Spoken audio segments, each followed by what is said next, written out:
ప్రభునందు ప్రియమైన జెహోజిర్లోని spiritual creative members అందరికీ నా హృదయపూర్వకండి. ఇది నిన్నకి ఏర్పాటు చేయబడిన వాక్య భాగము హెబ్రీయులకు రాసిన పత్రిక 13వ అధ్యాయము 1వ వచనం చదువుదాము. సహోదర ప్రేమ నిలువరంగా ఉండనియుడి, ఆతిథ్యం చేయక మరొకరు. మన ప్రభునందు ప్రియమైన సహోదరులారా, ఇక్కడ ఏంటంటే ప్రభువునందు మనం నిలువరంగా ఉండేవారిగా ఉండాలి. సహోదరి ప్రేమ యందు నిలకడగా ఉండేవారిగా ఉండాలి. అందరూ తెలియకనే ఆతిథ్యం ఇచ్చి దేవుని యొక్క ఆశీర్వాదాలు పొందుకున్నారు. తర్వాత మలాకి 3:6 కూడా దేవుడు ఇప్పుడు కూడా నిన్న నేడు ఏకరీతిగా ఉండేవాడిగా ఉన్నాడు. యాకోబు సంతతిని అయినా ఎప్పుడు కూడా దీవించేవాడిగా ఉన్నాడు.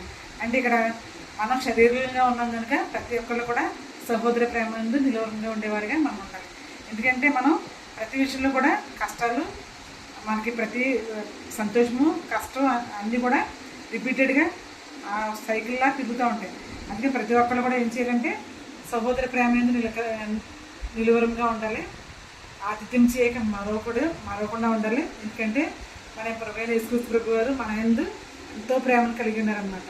ఆ ప్రేమను బట్టి మనం ఇప్పుడు కూడా తండ్రి అయిన దేవుడు తన కుమారుని లోకానికి పంపడానికి ఏకైక కారణం ఏంటంటే మనల్ని ప్రేమించి తన కుమారుని లోకానికి పంపించారు కనుక ఇప్పుడు కూడా సహోదరి ప్రేమను కలిగి ఉన్నాం. God bless you all.